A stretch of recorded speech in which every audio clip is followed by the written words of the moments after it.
ሰላም ጤና ይስጥልን። በመላው ዓለም የምትገኙ የተወደዳችሁ የሮሃ ቲቪ ተከታታዮች የግንቦት 1 2018 ዓ.ም የረፋድ ዜናዎችን ይዘንላችሁ ቀርበናል። የነ ኮሎኔል ደመቀ ዘውዱ ሚሊሻ በፋኖ ላይ ጥቃት መሰንዘሩ ሲነገር የብልጽግና ተቋም ያጋለጠው ጉዳይም እያነጋገረ ነው። ዝርዝር ግንባር መረጃዎችን ይዘናል። በፖሊስ ላይ እጅን ሰነዘርክ ተብሎ በመሃል አዲስ አበባ የተረሸነውን ወጣት ሞት ተከትሎ ከባድ ተቃውሞ ተነስቷል። ተቃውሞውን ይዘናል። ሳውዲ አረቢያ ኢትዮጵያውያንን ጨምሮ ህገወጥ ያለቻቸውን 14855 የውጭ ዜጎች ከሀገሩ አባራለች። ፕሬዚዳንት ትራምፕ አሜሪካ ላቀረበችው የድርድር እቅድ የኢራንን ምላሽ እየጠበቁ መሆኑን ተናግረዋል። ውድ አድማጭ ተመልካቾቻችን አብራችሁ ልትቆዩ ከፈቀዳችሁ እነዚህን መረጃዎች በዝርዝር የምናሰማችሁ ይሆናል። የሮሃ ቲቪ ወቅታዊና ሀቀኛ መረጃዎች እንዲደርሷችሁ ቻናሉን ሰብስክራይብ፣ ላይክ እና ሼር በማድረግ አሁኑኑ ቤተሰብ ይሁኑ።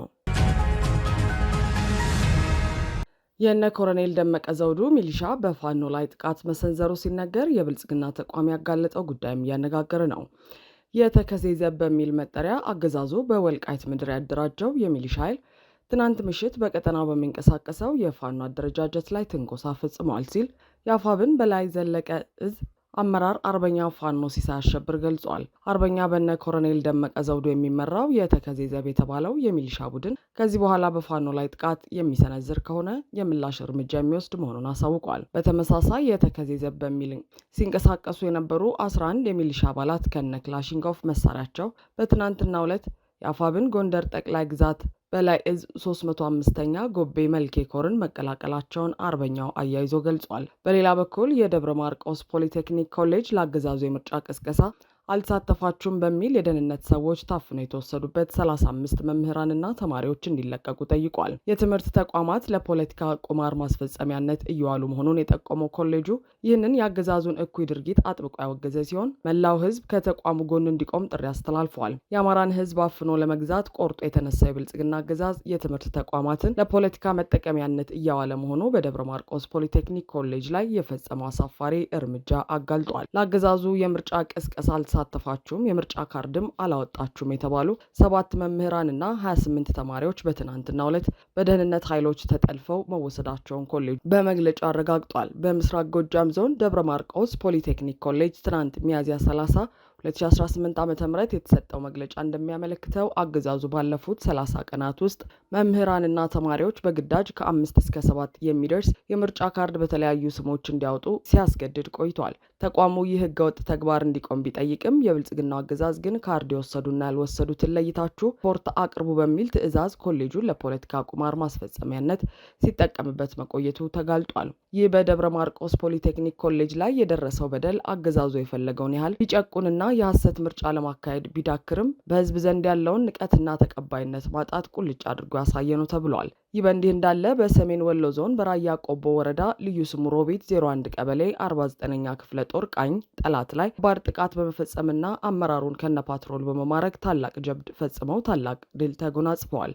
አፋብን ወሎ ቤተ አማራ ሚኒሊክ እዝ ምስራቅ አማራ የ102ኛ ኮር አካል የሆነው የ49ኛ ክፍለ ጦር ቃኝ በሮቢት ከተማ በቅርብ ርቀት ከቀኑ 11 ሰዓት አስፓልት ላይ በወሰደው መብረቃዊ ጥቃት አንድ የብልጽግና ሆዳደር የፋይናንስ ኃላፊ እንዲሁም አንድ የመኪና ሹፌርን ጨምሮ ተማርከዋል። የ49ኛ ክፍለ ጦር ቃኝ አናብስቶች በወሰዱት ድንገተኛ ጥቃት በቁጥጥር ስር የዋለውን የጠላት ላንድ ክሮዘር መኪና ሙሉ በሙሉ በማቃጠል ከጥቅም ውጭ አድርገዋል። የአብይ አህመድ አምባገነኑ አገዛዝ የአማራ ፋኖን አጥፍቻለሁ በማለት የተሳሳተ ዥንብር በአማራ ህዝብ ላይ በመንፋት ምርጫ ለማካሄድ የተለያዩ እንቅስቃሴዎች ላይ ቢሆንም የህዝብ ልጅ ፋኖ በተግባር እያንበረከከው ይገኛል ሲል አፋብን ሚኒሊክ እዝ ገልጿል። እንዲሁም በየትኛውም ቦታና ሰዓት የማጥቃት እምቅ አቅምና ችሎታውን እያሳየ ያለው የአማራ ፋኖ እዚሁ በወሎ ወረኢሉ ግንባር የጠላትን አሰላለፍ ያሽመደመደ መብረቃዊ እርምጃ በመውሰድ ድል ተቀዳጅቷል። የሚኒሊክ እዝ አርበኞች በወረኢሉ ግንባር በታዳጊዋ ቁልንቢ ከተማ በፈጸሙት ልዩ የሰርጂካል ኦፕሬሽን ለሽራፊ ሳንቲም ሲሉ የገዛ ወገናቸው ላይ ግፍና መከራ ሲፈጽሙ የነበሩ የአገዛዙ ተላላኪዎችን አከርካሪ በመስበር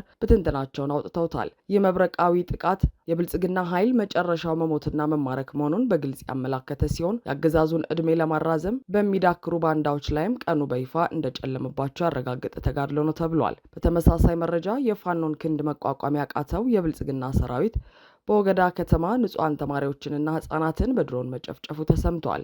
በአፋብን በላይ እዝ አርበኞች ክንድ ክፉኛ የተሰበረውና በሁለቱ ኮሮች መብረቃዊ ጥቃት የደረሰበት የአገዛዙ ሰራዊት በንጹሃን ላይ የድሮን ጥቃት ፈጽሟል። በስማዳ ወረዳ ወገዳ ከተማ ላይ በተሰነዘረ የድሮን ጥቃት ወደ ትምህርት ቤት በመሄድ ላይ የነበሩ ተማሪዎችና ውሃ በመቅዳት ላይ የነበሩ ንጹሃን አማራዎች በግፍ ተጨፍጭፈዋል። አፋብን ጎንደር ጠቅላይ ግዛት በላይ ዘለቀ እስር ከወንድማማቾቹ ሜጀር ጀነራል ኡባንታ ባተና ከፍ ያለው ደሴ ኮር የተውጣጡ የፋኖ አሃዶች በተቀናጀ ድንቅ ወታደራዊ ጥበብ ሚያዝያ 28 2018 ዓ.ም ከስማዳ እስከ ወለላ ባህር በወሰዱት እርምጃ አይቀጡ ቅጣት የተቀጣው የብልጽግና ኃይል ቂሙን በንጹሃን ላይ ተወጥቷል። ትናንት ሚያዝያ 29 2018 ዓ.ም ጠዋት 2 ሰዓት አካባቢ በወገዳ ከተማ በተፈጸመው በዚህ የድሮን ጥቃት 2 የ12ኛ ክፍል ተማሪዎችና አንዲት የ6 ዓመት ህፃን ህይወታቸው በአሰቃቂ ሁኔታ አልፈዋል። አገዛዙ በዚህ ሳይወሰን በስማዳ ወረዳ ፋኖ መረጃ ትሰጣላችሁ በሚል ሰበብ 30 የሚሆኑ ወጣቶችን በማፈን ወደ ሸረፍ ጎዲ በመውሰድ ኢሰብአዊ ድብደባና ግፍ እየፈጸመባቸው ይገኛል። ይህ እርምጃ አገዛዙ ከህዝብ መነጠሉንና መጨረሻው መቃረቡን ተከትሎ የተያያዘው የጭንቀትና የፍርሃት እርምጃ መሆኑን የአካባቢው ነዋሪዎች ገልጸዋል። በፖሊስ ላይ እጅን ሰነዘርክ ተብሎ በመሃል አዲስ አበባ የተረሸነ ወጣት ሞትን ተከትሎ ከባድ ተቃውሞ ተነሳ። በአዲስ አበባ ከተማ በጉለሌ ክፍለ ከተማ በተለምዶ ሽሮ ሜዳ ተብሎ በሚጠራው አካባቢ አንድ የአገዛዙ የጸጥታ ኃይል በፖሊስ ጣቢያ በር ላይ አንድን ወጣት ረሽኗል። ይህ ከአዲስ አበባ ውጪ የተለመደ የሆነው የንጹሃን እርሸና ተግባር በመዲናዋ መተግበር መጀመሩ ደግሞ ህዝቡን ቁጣ ውስጥ ከቶታል። የሰው ልጅ ህይወት ያውም የዜጎችን ደህንነት ለመጠበቅ ኃላፊነት በተሰጠው የጸጥታ አካል እጅ ሲቀጠፍ ከማየት በላይ ልብ የሚሰብር ክስተት እንደሌለም እየተገለጸ ነው። በአዲስ አበባ ከተማ የተፈጸመውን አንጀትን የሚበላ የአንድ ዜጋ ግድያ ተከትለው የከተማው ፖሊስ ተቋም ድንጋጤ ውስጥ ገብቷል። በዝርፊያ በማገትና ንጹሃንን በማንነታቸው በማሳደድ የሚታወቀው ይህ ተቋም የህዝቡን ቁጣና ተቃውሞ ተከትሎ ግድያው አይወክለኝም ሲል ታይቷል። ዲሽታጊና በሚለው ተወዳጅ ስራው የሚታወቀው ድምፃዊው ታሪኩ ጋንጋሲ ደግሞ ጥላቻንና ፍርሃትን የሚያወግዝ ጥልቅ የልብ ጩኸቱን አሰምቷል። ይህ አሳዛኝ ክስተት የተፈጠረው ሚያዝያ 9 2018 ዓ.ም በጉለሌ ክፍለ ከተማ ወረዳ 1 አካባቢ ነው። በዕለቱ ከቀኑ 10 ሰዓት ከ40 ላይ ረዳት ሳጅን ማቴዎስ ተመቸው የተባለ የፖሊስ አባል አቶ ተገኝ ባልቻ የተባሉትን ግለሰብ በክላሽንኮቭ ጠመንጃ ተኩሶ ህይወታቸው እንዲያልፍ አድርጓል። ሟች ከዚህ ቀደም በሽሮ ሜዳ የሚገኝ የንግድ ቤቱ በኮሪደር ልማት ፈርሶበት ያለውን ሁሉ እንዲያጣ የተደረገ መሆኑን የአካባቢው ነዋሪዎች ለሮሃ አረጋግጠዋል። በዚህም ስራ አጥቶ በብስጭት ውስጥ ይንቀሳቀስ እንደነበር የተገለጸ ሲሆን ከሳምንታት በፊት ፖሊሶች ሲያንገላቱት ማቴዎስ የተባለውን ፖሊስ በቦክስ እንደመታው ተነግሯል። ታዲያ በዚህ ምክንያት ሁሉም ፖሊሶች ተረባርበው እስር ቤት በመውሰድ ለሳምንት ያህል በጨለማ ቤት በማሰር ሲደበድቡና ኢሰብአዊ ተግባር ሲፈጸምበት ቆይቷል። እስር ቤት በነበረበት ጊዜም አባቱ እንደሞቱ ታውቋል። ታዲያ የአባቱን ሀዘን በቅጡ ሳይወጣ ከ2 ሳምንት በኋላ የግድያና የድብደባ ሱስ የተጠናወታቸው ፖሊሶች ፓትሮል ጭነው ወደ ፖሊስ ጣቢያ ሲወስዱት ማቴዎስ የተባለው ፖሊስ በ4 ጥይት ተኩሶ እንደገደለው ተገልጿል። ይህ በእንዲህ እንዳለ የአገሪቱን ወቅታዊ ሁኔታና የሰዎችን ህይወት በከንቱ መጥፋት በቅርበት የሚታዘበው ተወዳጁ ድምፃዊ ታሪኩ ጋንጋሲ ወይም ዲሽታጊና ሀዘኑን ከመግለጽ ባለፈ ልብን ሰርስሮ የሚገባ የማንቂያ መልእክት አስተላልፈዋል። በአሁኑ ወቅት ሰዎችን እርስ በርስ እያባላ ያለውን የፍርሃትና የጥርጣሬ ግድግዳ እንድናፈርስ ሲል ጥሪውን አቅርበዋል። ጎረቤትህ ጠላትህ አይደለም፣ እሱም እንዳንተ በኑሮ ውድነት የሚቃጠል የሰላም ጥማት ያለው ወንድምህ ነው በማለት የጻፈው ታሪኩ ችግራችን የዘር ሳይሆን እርስ በርሳችን እንድንፈራራ የሚያደርገን የፍርሃት ግድግዳ መሆኑን አስምሮበታል። አክሎም እኛ ስንተማመን ጭቆና በራሱ ይፈርሳል፣ እጅ ለእጅ እንያያዝ ያኔ ፍርሃት ቦታ አይኖረውም ሲል ጽፏል። ሆኖም ግን የዚህ ወጣት ግድያ በአዲስ አበባ ሽሮ ሜዳ አካባቢ ተቃውሞ አስነስቷል። አገዛዙም ይህ ተቃውሞ ወደ ሌሎች አካባቢዎች እንዳይዛመትና በኑሮ ውድነት ለተማረረው ህዝብ የወዲያው ምክንያት እንዳይሆን ስጋት ውስጥ ገብቷል። ህዝቡ የሚደርስበት በደልና ግፍ ምርር ቢለው ጣቢያው ይዘጋ ብሎ ሰልፍ ወጥቷል። እንዲሁም ሌባ ሌባ የሚሉ ድምጾችን እያሰሙ ነው።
ሳውዲ አረቢያ ኢትዮጵያውያንን ጨምሮ ህገወጥ ያለቻቸውን 44855 የውጭ ዜጎች ከሀገሯ አባረረች። በአሁኑ ወቅት ከ65 እስከ 200 የሚደርሱ ኢትዮጵያውያን ከአደንዛዥ እጽ ጋር በተያያዙ ወንጀሎች በተለይም ጫትን በማጓጓዝ ተከሰው የሞት ፍርዳቸውን እየተጠባበቁ መሆኑን ድርጅቱ አስታውቋል። ወደ 11300 የሚሆኑትን ደግሞ በቁጥጥር ስር መዋሉን የአገሪቱ ውስጥ ጉዳይ ሚኒስትር አስታውቋል። በቁጥጥር ስር ከዋሉት እና ወደ ሀገር ቤት ከተጠረዙት መካከል 54 በመቶ የሚሆኑት ኢትዮጵያውያን መሆናቸው ታውቋል። እጽ በማዘዋወርና በሌሎች ወንጀሎች ተከሰው በሳውዲ እስር ቤት የሚገኙ በመቶዎች የሚቆጠሩ ኢትዮጵያውያን እንዳሉም ተዘግበዋል። በቅርቡ የትግራይ ክልል ጊዜያዊ አስተዳደር በሳውዲ አረቢያ እስር ቤት የሚገኙና የሞት ቅጣት ለሚጠብቃቸው ኢትዮጵያውያን መፍትሄ እንዲፈለግ ሲል ለውጭ ጉዳይ ሚኒስትር ደብዳቤ መጻፉ ይታወቃል።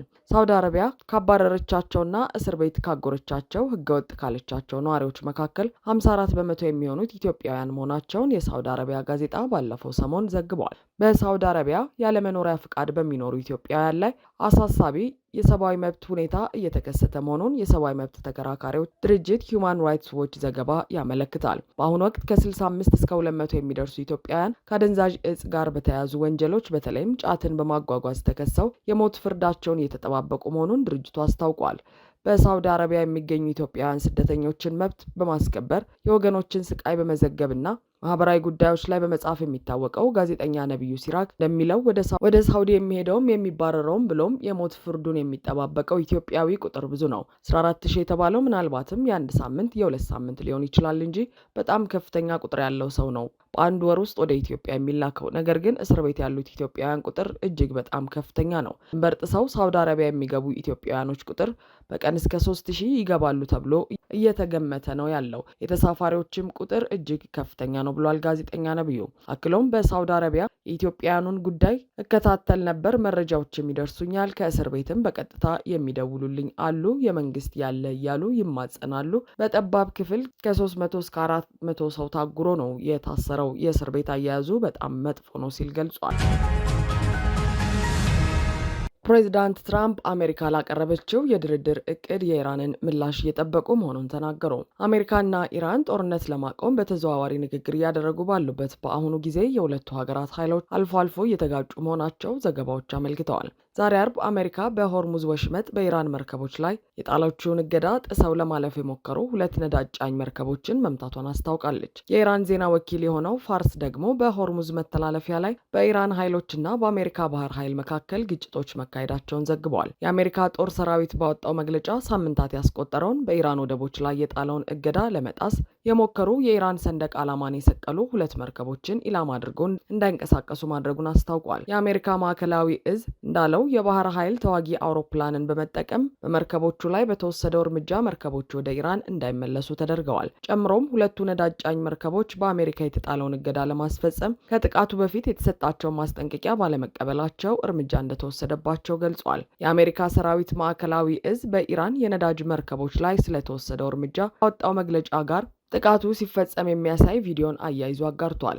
ይህ በእንዲህ እንዳለ ፕሬዚዳንት ዶናልድ ትራምፕ ጦርነቱን ለመቋጨት በቀረበው የአሜሪካ የስምምነት እቅድ ላይ የኢራንን ምላሽ ለማግኘት እየጠበቁ መሆኑን ለጋዜጠኞች ተናግረዋል። አሜሪካ ባለ 14 ነጥብ የስምምነት እቅድ አዘጋጅታ ወደ ኢራን መላኳ የተሰማው በዚህ ሳምንት ነበር። የመግባቢያ ስምምነት እንደሚሆን የተገለጸው ይህ ሰነድ ከያዛቸው ነጥቦች መካከል ኢራን ኒውክሌር የማበልጸግ ተግባሯን እንድታቆም ስለማድረግ የሚለው ይገኝበታል። ኢራን ላይ የተጣሉ ማዕቀቦችን ማንሳትና በሆርሙዝ ወሽመጥ በኩል የሚደረግ ነፃ ጉዞን መመለስም ተካቷል። በመጨረሻም ይደረሳል ተብሎ የሚጠበቀው የሰላም ስምምነት የሚመሰረተው በዚህ እቅድ ውስጥ በተካተቱት ነጥቦች ላይ እንደሚሆንም ተዘግቦ ነበር። ኢራን እቅዱን እየገመገመች መሆኑን በውጭ ጉዳይ ሚኒስትሯ በኩል አስታውቃ ነበር። ይሁን እንጂ ሁለቱ ሀገራት ሐሙስ ምሽት አንዳቸው በሌላኛቸው ላይ ጥቃት ፈጽመዋል። ትናንት አርብ ምሽት ኢራን ለእቅዱ ምላሽ ሰጥታ እንደሆነ የተጠየቁት ትራምፕ ምናልባት ዛሬ ምሽት እንሰማለን ብለዋል። ኢራን ሆን ብላ ድርድሩን እያጓተተች ነው ብለው ያምኑ እንደሆነ የተጠየቁት ትራምፕ አላውቅም የሚል ምላሽ መስጠታቸውን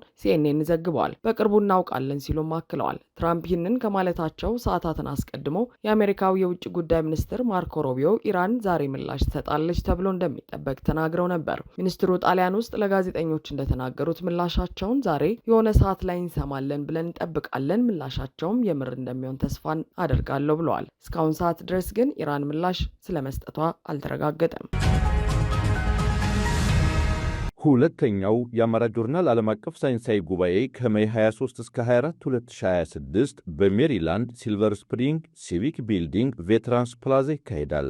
ጉባኤው የአማራውን ጽናትና የመቋቋም አቅም በመፈተሽ የህልውና ትግሉን ግብና ቀጣይ ፖለቲካዊ ሁኔታዎችን ማመላከት በሚል ጭብጥ ይካሄዳል። ይህ ጉባኤ የአማራን ጉዳይ ከህልውና ጥቃት ነባር አቀራረብ በተለየ ጽናትንና የነገውን ፖለቲካዊ ሁኔታ አመላካች በሆነ አቀራረብ መልሶ የመግለጽና የማመላከት አቀራረብ ይከተላል። በመሆኑም በዚህ ዓለም አቀፍ የአማራ ሳይንስ ጉባኤ የመሳተፍ ፍላጎት ያላችሁ በሰሜን አሜሪካ የምትገኙ የአማራ ተወላጆችና ኢትዮጵያውያን በጉባኤው እንድትታደሙ ተጋብዛችኋል። ጉባኤው በአማራው ላይ በሚፈጸሙ መዋቅራዊ በደሎች፣ ታሪካዊና ፖለቲካዊ ገጽታዎች ላይ የብሔር ፌዴራሊዝምና አማራጭ ፖለቲካዊ ስርዓቶች፣ የዲያስፖራ ተሳትፎ፣ የሚዲያና ባህል ንቅናቄዎች፣ በአማራው ላይ የታወጀው ጦርነትና መሰል ከ10 የሚበልጡ ርዕሰ ጉዳዮች ላይ የጥናታዊ ጽሑፍ ናሙናዎች የሚቀርቡበት ነው። ተሳታፊዎች ታሪክን፣ ፖለቲካን፣ ሕግን፣ ወቅታዊ ጥናቶችን፣ አንትሮፖሎጂን፣ ሃይማኖትን፣ ሚዲያን፣ የባህል ጥናቶችንና የሰላም ግንባታን የሚያሳትፍ የእርስ በርስ ጥልቅ ውይይት ያደርጋሉ። ጉባኤው የሚካሄደው የፊታችን ግንቦት ወይም በሜይ 23ና 24 2026 በሜሪላንድ ሲልቨር ስፕሪንግ ሲቪክ ቢልዲንግ ቬተራንስ ፕላዛ ነው። ድጋሚ ለማስታወስ ሳተርዴይ ሜይ 23፣ ሰንዴይ ሜይ 24 ሰዓቱ ከ8 ኤኤም እስከ 6 ፒኤም ሲሆን ጉባኤው በአካል በሚገኙ ተሳታፊዎች የሚካሄድ ይሆናል። አማራ ጆርናል። አድማጭ ተመልካቾቻችን የሰዓቱ የሮሃ ቲቪ ዜናዎች የተከታተላችኋቸውን ይመስሉ ነበር። አብራችሁን ስለነበራችሁ ከልብ እናመሰግናለን። ሰላም።